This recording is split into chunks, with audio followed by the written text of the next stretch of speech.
Welcome to War Bios, where we embark on a journey through the most pivotal conflicts in history, dissecting the strategic decisions, tactical innovations, and human costs that shape the art of war. Today, we delve into one of the most fascinating and complex campaigns of the Napoleonic Wars, the Peninsular War.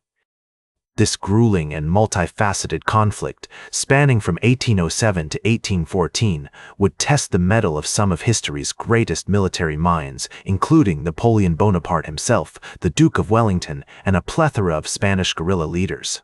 The early 19th century was a time of great upheaval in Europe, with Napoleon's conquests reshaping the continent like a master sculptor chiseling away at marble. The Treaty of Tilsit in 1807, which allied France and Russia against the rest of Europe, marked a significant turning point. This pact not only isolated Britain, casting it adrift in a sea of hostile powers, but also gave Napoleon the leverage he needed to enforce his continental system, aimed at economically strangling the British Empire by closing European ports to British trade. The French Revolution's emphasis on liberty, equality, and fraternity had sent shockwaves throughout Europe, inspiring both admiration and trepidation in equal measure. Meanwhile, Britain, with its robust economy and powerful navy, stood as a bulwark against French expansionism, determined to maintain its dominance over the seas and protect its colonial empire. Meanwhile, Spain and Portugal, with their strategic locations and rich colonies, were crucial to the success of Napoleon's economic warfare against Britain. However, both countries had long-standing alliances with Britain, making them obstacles in Napoleon's path. The French emperor saw an opportunity to secure these territories and thus gain a significant advantage over his arch-nemesis, Britain. He was driven by a singular focus on expanding his empire, convinced that the key to European domination lay in controlling the Iberian Peninsula. The initial invasion of Portugal was swift and successful, with the Portuguese royal family fleeing to Brazil as Napoleon's armies swept across the border. However, this act of aggression would soon lead to a maelstrom of resistance in both Spain and Portugal. The Spanish monarchy was in disarray, with King Charles IV facing opposition from his son Ferdinand. Seeing an opportunity to spread his influence, Napoleon manipulated this internal conflict, eventually forcing both Charles and Ferdinand to abdicate in favor of his own brother, Joseph Bonaparte. The installation of a French king on the Spanish throne was met with widespread resistance across Spain. The Spanish people, fueled by patriotism and a desire for self-rule, began to organize themselves into irregular forces known as guerrillas. These guerrilla fighters would employ hit-and-run tactics, ambushes, and sabotage against the French occupiers, proving to be a constant thorn in Napoleon's side. They were a force unlike any other, driven by a fierce determination to defend their homeland and way of life.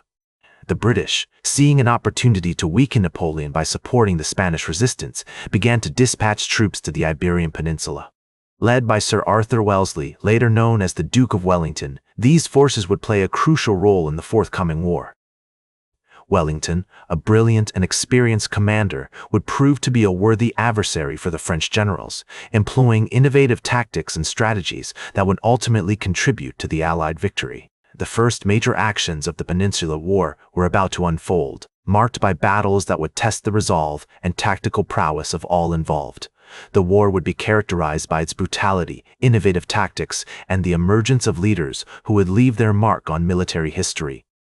It was a conflict that would see the introduction of new forms of warfare, particularly the guerrilla tactics employed by the Spanish, which would influence the course of modern warfare. The seeds of resistance had been sown in Spain, with the Dos de Mayo uprising in Madrid marking a significant moment of defiance against French rule. This event, and others like it, signaled the beginning of a long and arduous campaign that would span years, involving numerous battles, sieges, and skirmishes across the Iberian Peninsula. The Peninsular War was not just a conflict between armies, but a war of ideologies, economies, and cultures, with far-reaching consequences for Europe and beyond. As the summer of 1808 wore on, the Spanish resistance continued to gain momentum, with guerrilla fighters employing their unique brand of warfare against the French occupiers. The scorching sun beat down upon the dusty landscapes, casting a golden glow over the rolling hills and verdant valleys of Spain. These irregular forces, often led by charismatic leaders such as Juan Martín Díaz, also known as El Empecinado, would strike at French patrols and supply lines before melting away into the countryside like ghosts. The French, accustomed to the more traditional forms of warfare, struggled to adapt to this new and unpredictable enemy. One notable example of the guerrilla tactics employed by the Spanish was the ambush of a French column near the town of Valdepeñas on June 6, 1808. A group of guerrilla fighters, led by El Empecinado, had been tracking the French column for days, waiting for the perfect moment to strike. As the French troops marched through a narrow defile, surrounded by rocky outcroppings and dense thickets of olive trees, the guerrillas launched a surprise attack, firing from the surrounding hills and cutting off the French retreat. The air was filled with the acrid smell of gunpowder, the sound of musketry echoing off the hills as the French were quickly overwhelmed, and their commander, General Lefebvre, was forced to surrender. The Spanish guerrilla fighters, driven by a fierce determination to expel the French from their homeland, had developed a sophisticated understanding of the terrain and the psychology of their enemy. They knew that the French, with their rigid adherence to traditional military tactics, would be vulnerable to surprise attacks and swift, decisive strikes. The guerrillas exploited these weaknesses, using their knowledge of the land to launch devastating ambushes and raids, always staying one step ahead of their pursuers. Meanwhile, the British Expeditionary Force, led by Sir Arthur Wellesley, had arrived in Portugal and was preparing to take the field against the French. On August 17, 1808, Wellesley's forces clashed with a French army under the command of General Junot at the Battle of Roliça.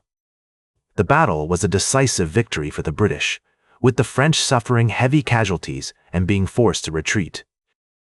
The British troops, seasoned by their experiences in India and other distant theaters, had developed a keen appreciation for the importance of adaptability and tactical innovation on the battlefield. The success at Roliça was followed by an even more significant victory at the Battle of Vimeiro, where Wellesley's forces, supported by Portuguese troops, attacked the French army under General Junot, driving them back and inflicting severe losses. The French were forced to surrender, and the Convention of Sintra was signed, which allowed the French to evacuate their troops from Portugal. As the French withdrew from Portugal, the Spanish resistance continued to gain strength, with guerrilla fighters launching attacks on French forces across the country. The French, under the command of Marshal Jean Lannes, responded with brutal force, burning villages and executing suspected guerrilla fighters.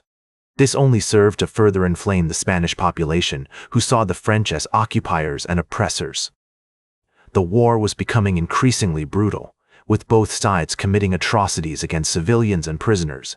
In October 1808, Napoleon himself arrived in Spain, determined to crush the resistance and assert his authority over the country.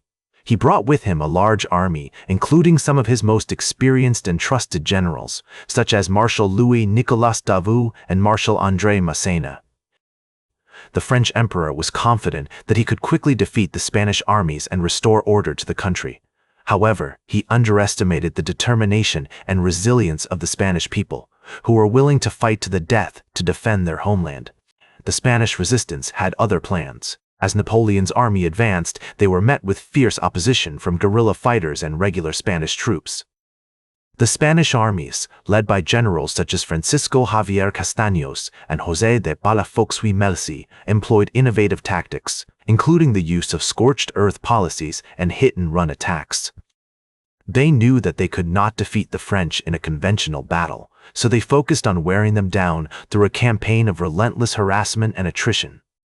As Napoleon's army advanced into the Iberian Peninsula, they were met with a fierce and unrelenting resistance from guerrilla fighters and regular Spanish troops. The Spanish armies, led by generals such as Francisco Javier Castaños and José de Palafox y Melci, employed innovative tactics that would become a hallmark of asymmetric warfare. They knew that they could not defeat the French in a conventional battle, so they focused on wearing them down through a campaign of relentless harassment and attrition. The war dragged on for years, with both sides suffering heavy losses.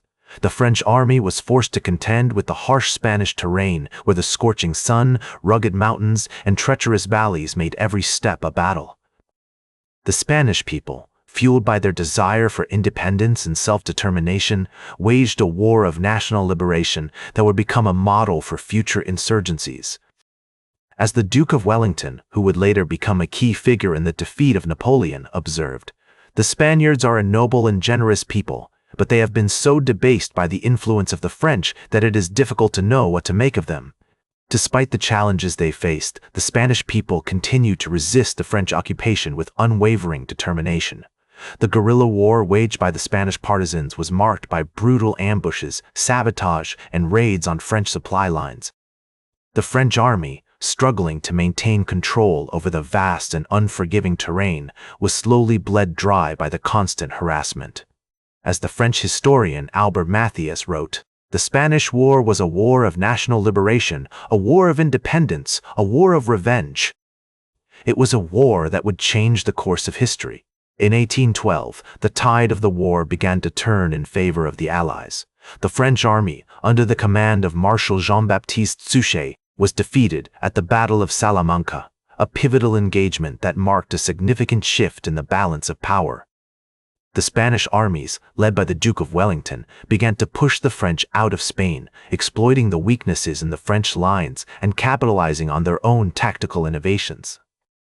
The following year, the French were defeated at the Battle of Vittoria, and Napoleon's brother, Joseph Bonaparte, was forced to abandon Madrid.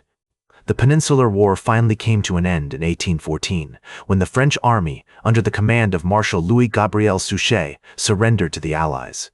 The war had lasted for 6 long years and had cost hundreds of thousands of lives. But it had also given birth to a new era of nationalism and liberalism and had paved the way for the defeat of Napoleon at the Battle of Waterloo. Today, the Peninsular War is remembered as one of the most significant conflicts of the Napoleonic Wars. It was a war that marked a turning point in the history of Europe and one that would have far-reaching consequences for the continent. As the historian Charles Oman wrote, "The Peninsular War was a war that changed the course of history. It was a war that showed that even the greatest empires can be defeated by the determination and courage of a people." That's all for today's War Bios. Remember to like, share, and subscribe, and until next time, I'm General Biography reminding you to keep marching toward victory.